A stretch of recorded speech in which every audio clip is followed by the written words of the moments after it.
Radio or here on 990WBOB.com.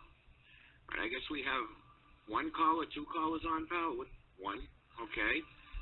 I don't know which one this is going to be, so we'll just try this. Who's there? Hello, this is Mike Wilson. Yeah, hey, Mike, how are you? Oh, good. I'm just chatting with Ted on the other line. He's calling in right now. Okay, great. Great. I understand we got a lot of stuff to cover today, huh? Yes, we do. Yes, and I think Sal's pretty well informed about this also. Right. Now, do you know that in the Anniston Star on the 12th of March, they are paying residents of Anniston, Alabama, in $100 gift cards to come in and get their checkups because of the PCBs? Well, I'm one of the founders of Fort McClellan Health Registry Act on Facebook, and I did see that. I didn't know about the gift cards. Yeah, $100 gift cards. I've got the whole story. In fact, I commented on it today. It'll be on my Facebook. It talks about how, I turned around and told them, well, geez, isn't that funny? What about the veterans of Fort McClellan? We're all sick, and, we have issues with our children as well. But anyway, that was my comment. But I understand we also have Ted on, too. Ted? Yes, can you hear me? Yeah, I can hear you. Oh, how are you doing? Good. So for everybody out there in radio world, tell us a little bit about yourself, Ted. Let's see. I'm an independent filmmaker. I was also stationed there at Fort McClellan. I did my basic in AIT there, or MP school, in '89, and then I went off to Germany and spent some time there with the 164th MP Company in Misa, and then I made my way back to Fort McClellan in '91, and that's where I helped process out of the military. I went and looked. I started searching for my old Army buddies, and I ran across this Fort McClellan toxic exposure, and I never knew about it. So I started looking into it and speaking with people like Mike Wilson about how this could happen, what can be done, and being a filmmaker, I thought, maybe this is the tool to kind of spark the people that don't know about it, because there's tons of service members that went through Fort McClellan that know nothing about this. Oh, there are. I mean, I found out 2 years ago because of Law Enforcement Today. They had an article in there, Poison Patriots of Fort McClellan. I mean, I was like, huh? Of course, it started explaining all sorts of stuff with the health issues, but, it's unfortunate that they're not letting us know anything. So back to Mike real quick. You started this group on Facebook, you said? Yeah, it's been about a year ago. We've actually grown quite quickly to 3,000 members. The word's getting out. That's my hope. The biggest travesty of this thing is people are out there that are sick and they don't know why, and it's just disgusting that the government it's almost like they're waiting for us to just die off so it'll go away. Here's the thing. On my site, in my files section, everything we need proof-wise from the DOD, EPA, U.S. Army, all the reports, their own reports are there. This is real. It's happening. And we continue to just get ignored. Not to mention a $700 million settlement with Anniston, Alabama. Yeah, well, that in itself is enough to really drive us nuts. That's why I actually sent a comment to the Star, the Anniston Star, saying, well, what about us?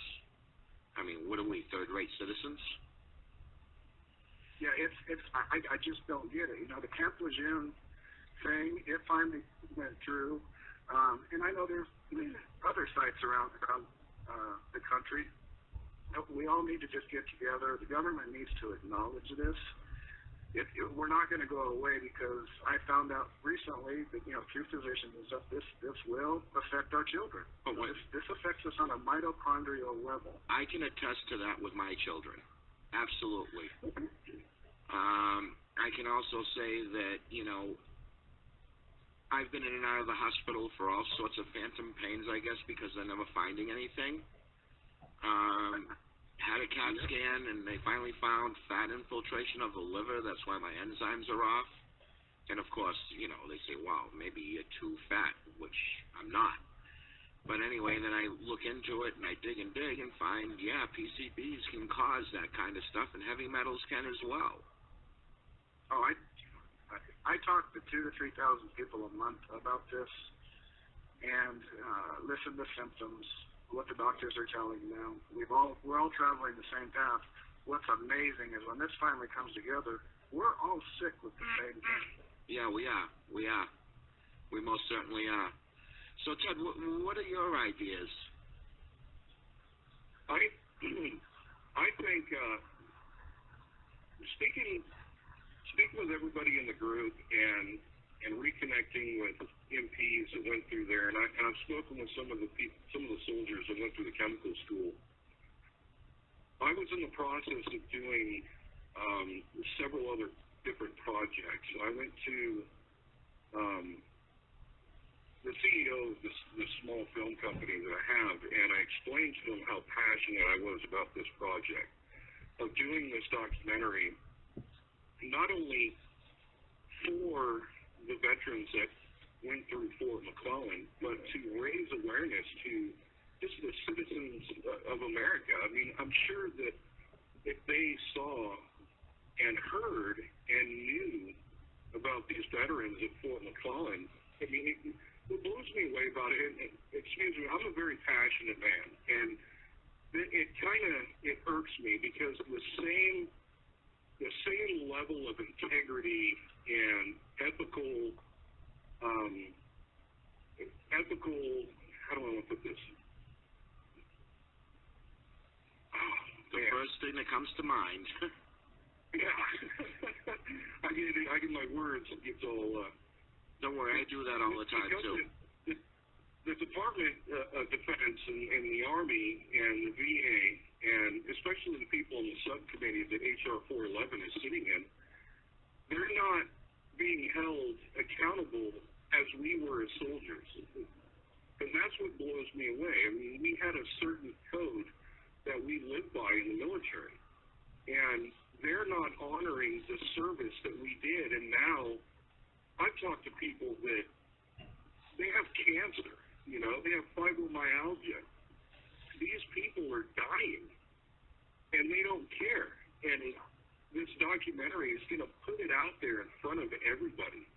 We're going to, Mike Wilson, he's a consultant on this documentary, and we're going to march to D.C. We're going to get these congressmen and congresswomen on film and asking them these questions. Why are you turning your backs on these people who stood there for you in this country? Right. Amen, brother. Amen. Now, I wanted to... Go ahead. You guys, am I still on? Yeah, you're still on. Here's what I wanted to say. Because I want to get the point. On the last radio interview I didn't mention it enough. Everybody, please look up H.R. 411. It's stalled in committee. Only pressure from the public is going to get this thing passed. This is the third time, maybe fourth, it's tried to go through. It keeps dying on the floor. And also, if you guys could put up a link to the website for Ted Methvin, telling how you can donate to get this film made. I mean, there's a donation as little as $5 on right. that. I believe that's already done on the radio show on our station. I love Ted's message. He's passionate like me. I wish we had more people like that. Yeah. We're coming up on an election year, and I hope the politicians that are listening to this realize every one of us 650,000 Fort McClellan veterans vote, and we're watching you. Well, we need to hold them accountable. Now, Ted, are you just going to stop here with just Fort McClellan, or are you looking at going deeper with the other stuff that's going on as well? I mean, there's 150 bases that are still open that are Superfund sites.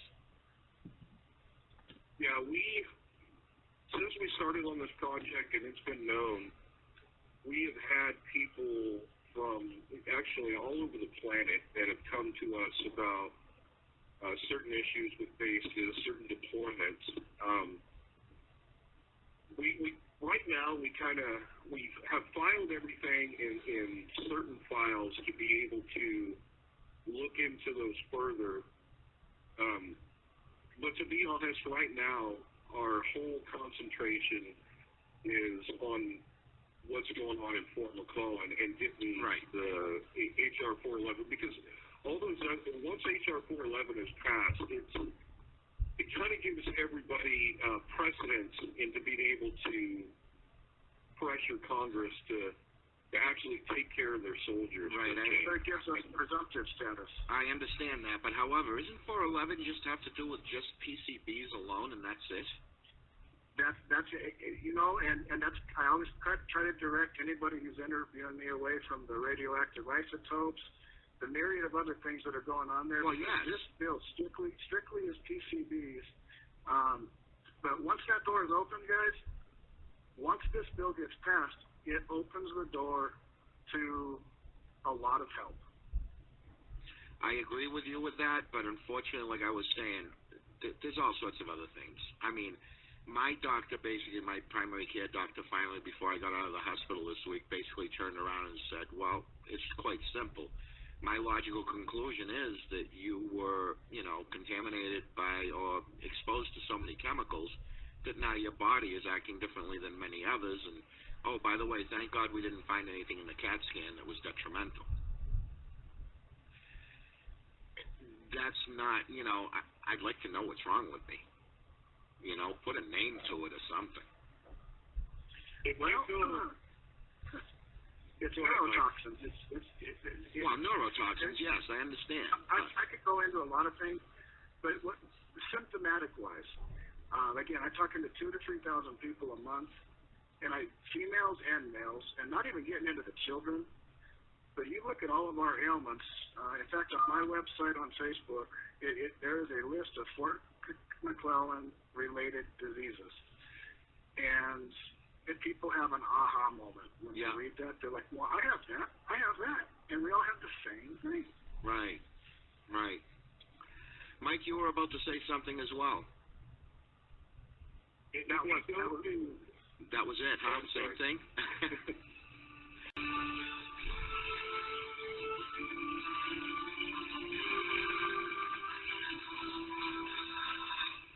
Welcome back to VNR on 990WBOB.com. All right, we have two callers on, Mike and Ted, and we have a third one, Steve. Steve is, he can be very helpful with this stuff, with this filmmaking and everything else, especially for the others as well. He actually was one of the guys that buried a lot of this stuff in Korea, and I thought it would be very interesting to get him in on the conversation. You there, Steve? Yeah, I'm here, Sal. How are you? Doing good. That's good. I don't know if you've been listening to the other segments earlier of what's going on. Yeah, I've been listening in, and you guys definitely are on track. But we all need to keep in mind that we need to look at a much broader spectrum as far as what's involved with the exposure issues. And I've shared some of my documents that I've been able to get my hands on, partially because of the Freedom of Information Act, through my lawyer and subpoenas and different stuff. But this situation, this issue is much, much bigger than just McClellan and Camp Lejeune. I have the documentation and the list, and we need to pull together with all the organizations, because everybody's on different pages, and nobody knows that's understandable. I'm sure that Ted and Mike understand that too, and they will agree. I have the documents that show that not one, not two, every single military base throughout the system, not just here in the States, but abroad, all have at least, if not multiple, landfills on them. Right. And that's the one thing I want to give a heads up to the vets when you're filing a claim, especially guys out of Fort McClellan. Right. Hang on a second, Steve. In the corner. Right. Huh? Okay, hold on a second. Mike, you there? Yes. Yeah. All right. So basically, I thought, having Steve on as well, he's a myriad. He has a lot of information on this stuff. Yeah, Steve and I need to talk more. Yeah, you do, and that was the idea of getting you guys together. But, of course, we're here today because we're going to be talking about this film with Ted. And, of course, please feel free to, to jump in if you have any questions or whatever. But my biggest question right now to Ted is that I have a request, and hopefully you'll be able to do this. I mean, when we do get this film done, I would like you to dedicate this film to a gentleman who was in the forefront of fighting for H.R. 411 as well as all the other H.R. bills that were out there. He unfortunately had ALS and lost his battle last year. His name's Eric Allen. I'm giving a shout out to him as well as to his family, and I think that, something like that would be very appropriate. Oh, absolutely. We'll, once the funding is done and we start scheduling interviews and start getting out there and talking to people, we fully intend on dedicating this documentary to the people that have passed away fighting this, and even the ones who have passed that didn't know that this poisoning was happening to them. Now, for those of you, can I say something to Steve real quick? Yeah, sure.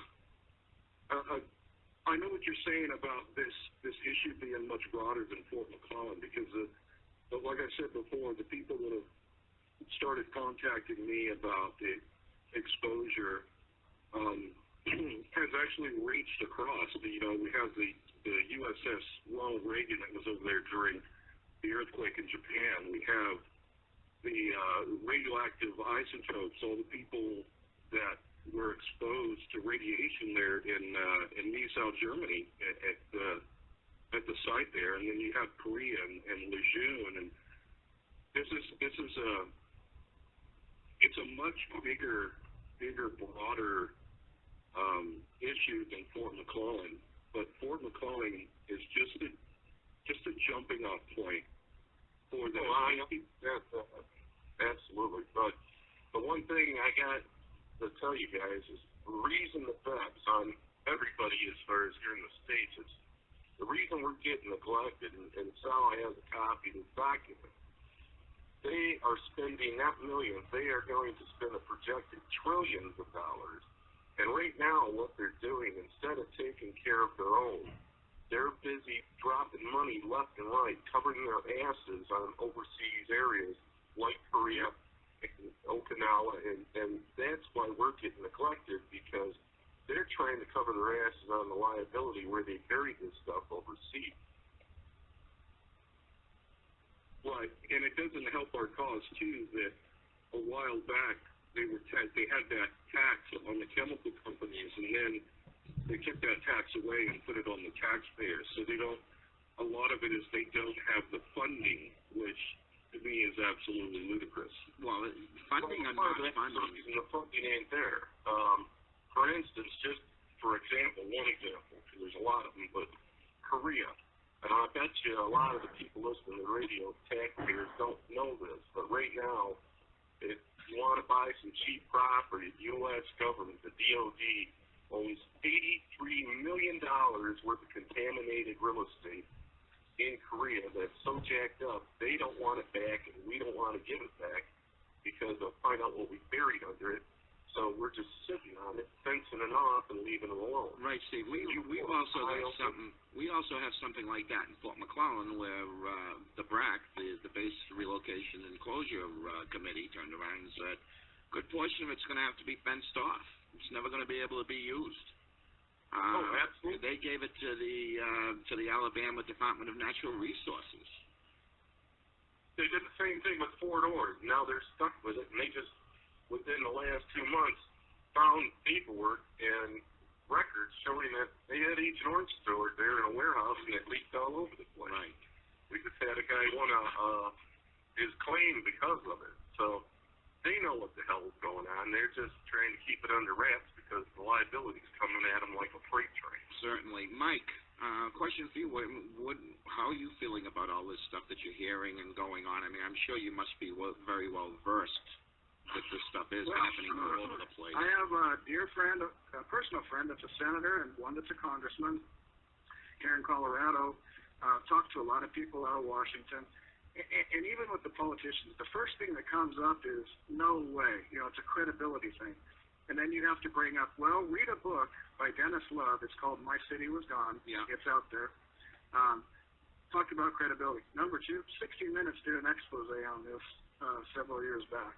I mean, 60 Minutes. Right. Right. But however, you can't find that video anymore. The biggest credibility in the world is, the biggest credibility is $700 million, almost $1 billion, guys, with a B, was paid out to Anniston, Alabama, which sits on the doorstep literally across the street. Anniston and Fort McClellan they're the same thing. All this was done because everybody assumed the government was going to take care of their own. Well, look where we are. Yeah, and it's very, very, it's disheartening. I'm going to be very, very truthful. I always thought that, we signed the dotted line. Yes, we did. But, however, they also kind of signed the dotted line with us. But they're not holding up to their side of the deal. It comes down to money, guys. It literally comes down to money. Well, I've heard that already from the GAO and everything else. But you know what? You can't put a price on people's lives or even their biological offspring's lives. You just can't. If you understand about mitochondrial toxicity, this has ruined family lines forever. How many family lines are literally going to be sick? Every generation is going to have this now. This isn't going to go away, and I hope the government isn't thinking of that. Well, if you guys want a good example of that, you want a good example of that? Just look it up on Facebook, the Hatfield group, where they're over in Vietnam right now at the Nang Air Base, 5+ years after the fact. And the guys are out there taking soil samples, wearing full hazmat suits with bottled oxygen. And I'm serious heart attack. Look it up. That's how hot this stuff is. And they said that this stuff ain't gonna, and this just isn't Agent Orange. They had other stuff over there, DDT and everything else. You got a toxic soup underneath all these bases, including Fort McClellan. And they're saying that this stuff ain't even going to start to think about breaking down for at least another 400 to 500 years. So it's going to continue to do environmental damage. It's going to continue to do chromosome and gene damage, and you're going to continue to have sick and cancer-ridden kids. This is going to be passed on for generations to come. Well, we already talked about that, how the body photocopies itself cell-wise and everything. So I can agree with that. And the biggest thing I got going on is all the reports are there, and I'm talking only up Fort McClellan at this point. Yeah. Like on my Facebook page, I've done so much research and copied and pasted and dug. All the proof is there. There's nothing in question here, and I can't understand to this day, other than money, why nobody's doing anything. But this is going to turn into a huge embarrassment for our government. History is going to say this is right. The biggest cover-up ever. Well, this is, and it is a cover-up, because if we look at last March, when right before the NDAA bill went in, that we had Amendment 83 that Tonko put into that NDAA bill to have the Secretary of the Army contact everyone that was at Fort McClellan, and they struck that. Right before that, in March, they threw in a Protection Act for Monsanto. Yes, they did. Now, I'm sorry, but I'm perplexed right now, and I think I'm going to blow a fuse any second now because of this. But yeah, you can't sue Monsanto. How the hell can you not turn around and go after the responsible person? Why are they turning around and they are protecting these people? Why are they not turning around and say, okay, HR 411? Well, I have my ideas on this, and it's not conspiracy either. My idea is, well, Monsanto pays off a lot of these guys in Congress, in the Senate, and everything else. They're all on their payroll. I mean, come on, really? Payroll. Well, that's exactly what's happening. If people, our government anymore, and I'm not a conspiracy theorist by any means, I'm very involved in politics, but lobbyists run this country. I'm sorry, that's the truth. You're absolutely right, they do. Well, then I think we need to go down there and lobby ourselves, don't we? Don't we? I mean, I've been trying to do this. I myself have asked for help, and I've never been able to get it. Fortunately, because of this Fort McClellan thing, I'm now on 990 WBOB. And, you know, I thank my producer, absolutely. He's a great guy. And, you know, he's helped me along with all my little issues that I've had getting on the air. But anyway, I think it's getting a little bit better. You guys be the judge. We need to do a follow-up to this radio interview, too. Well, of course we do. Keep this ball rolling. Of course we do. We do. Oh. We really, really do. But, yeah? One of the things you guys got to keep in mind, the stance, and they've dug their heels in and they're holding their ground, especially with the DOD. Their whole viewpoint on this, their way of sidestepping this issue, they've adopted the policy of plausible deniability.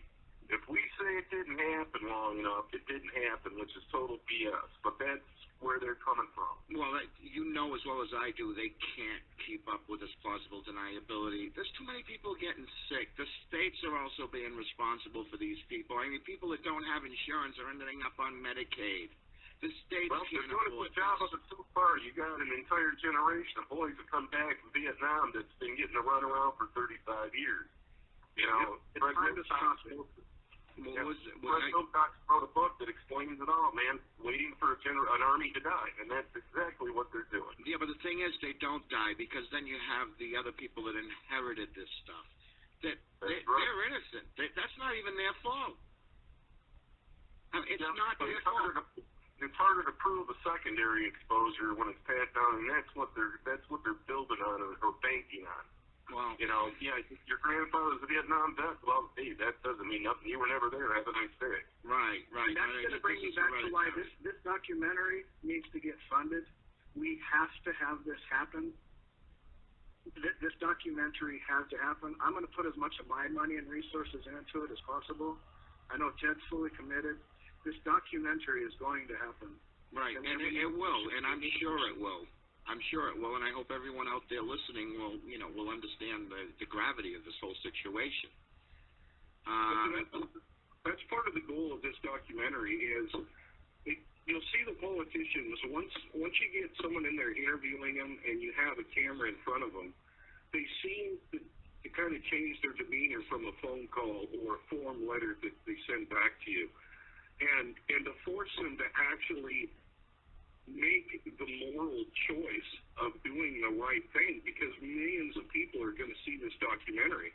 And one of the other goals of this documentary, once it's finished, is a majority, if this documentary makes any money, the majority of the money of this film is going to go to veterans lobby efforts, and then a portion of it's going to go to toxic service too, because there's a lot that needs to be said and a lot that the America needs to know. Right. Right. Now,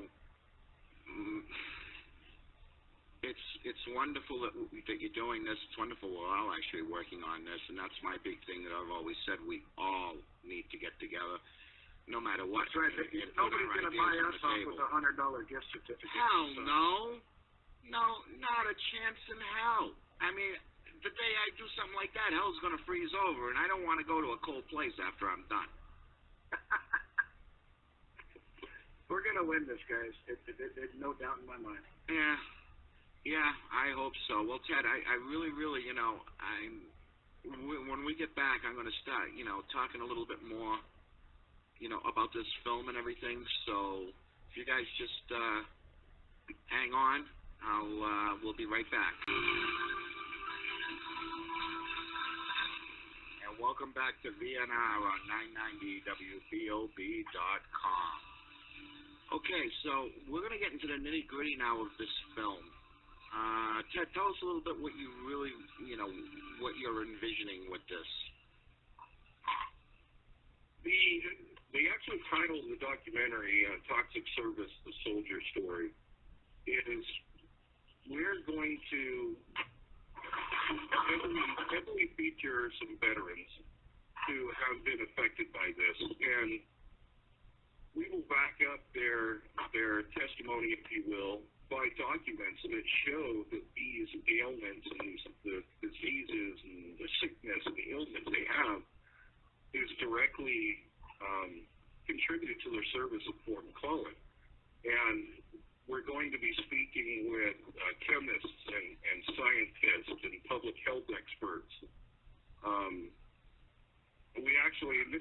of a win-win here, especially when you're doing film, was we've sent out letters to the people in the house,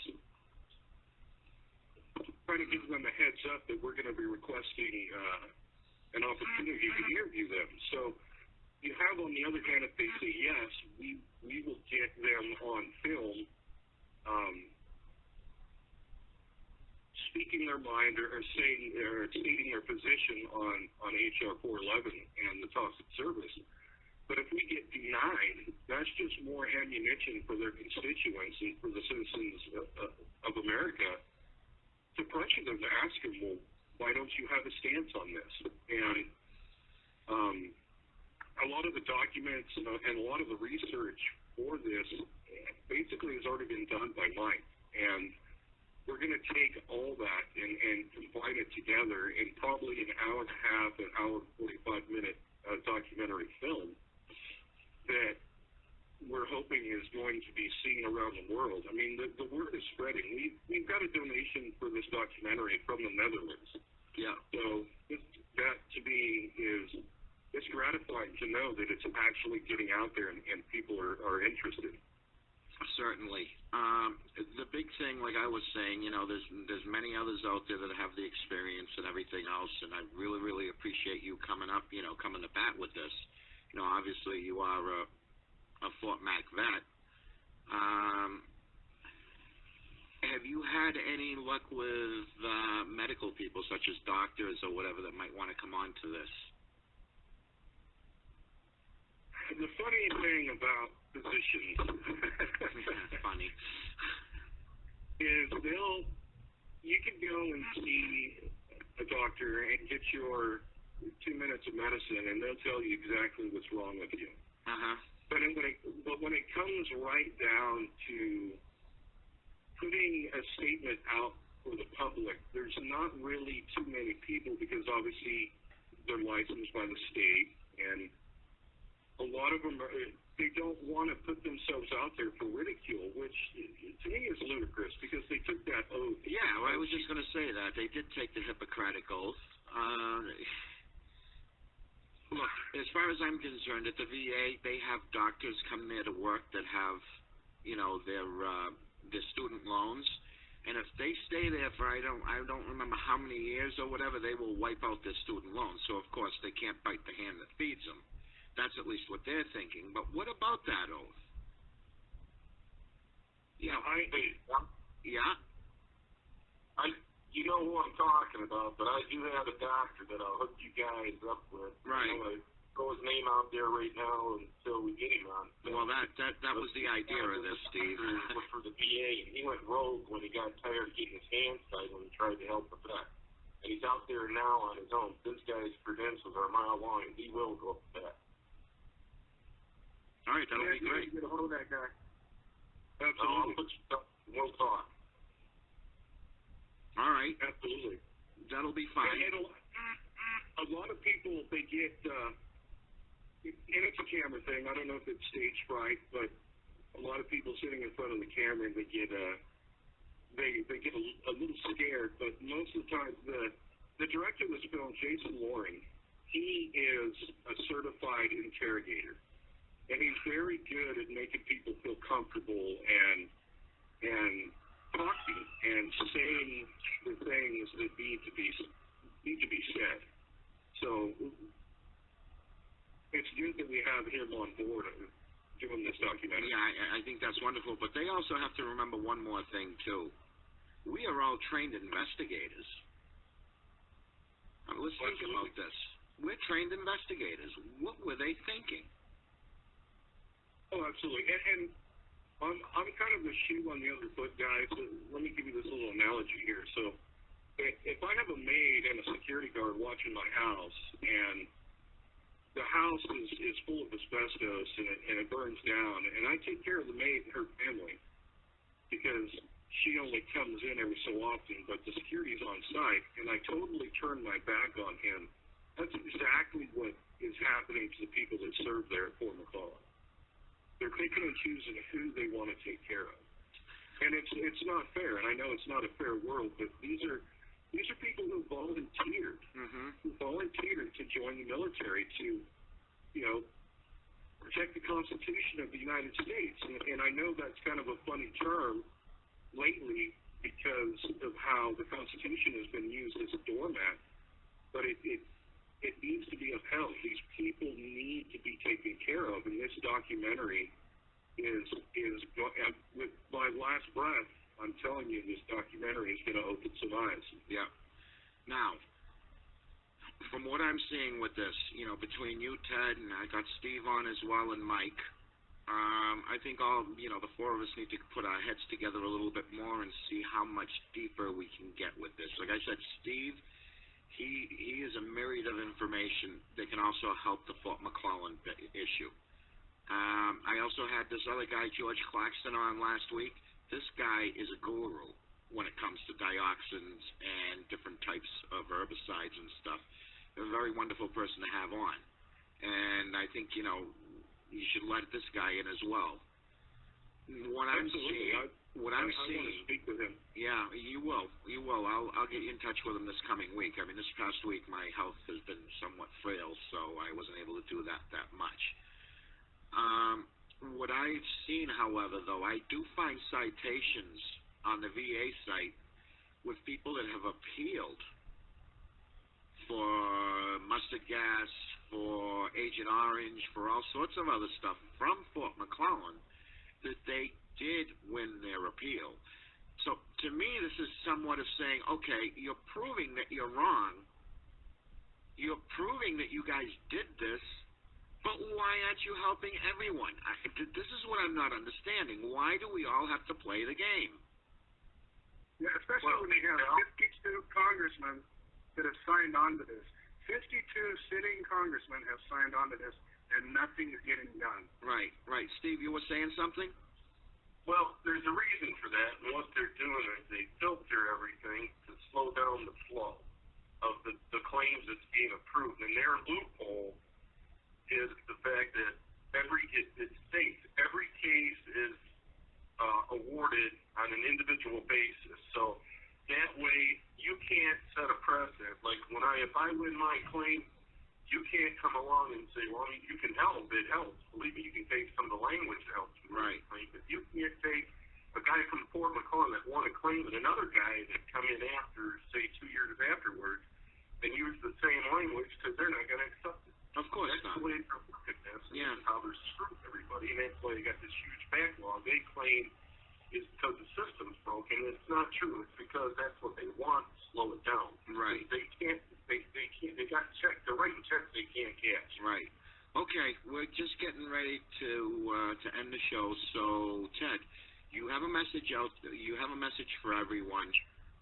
The platform's yours. Go right ahead and tell them what you need.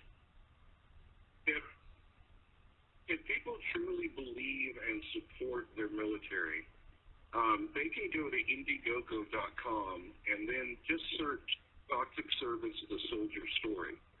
If anybody has any questions or would like to contact me, they can email me at McClellanToxicService@gmail.com, and I'm sure they can get a hold of Mike. But this is a story that needs to be told, and it needs to be seen by the public at large. And like I said before, this is just a jumping off point. This documentary will open the eyes of.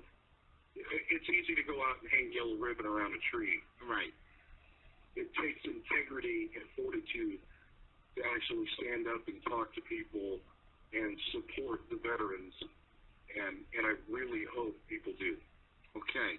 Well, I appreciate your time. I appreciate your time as well, Mike, Steve. I will be in touch with you as all. So get ready to hear from me. Who knows, maybe today or during next week. But this is VNR on 990WBOB.com.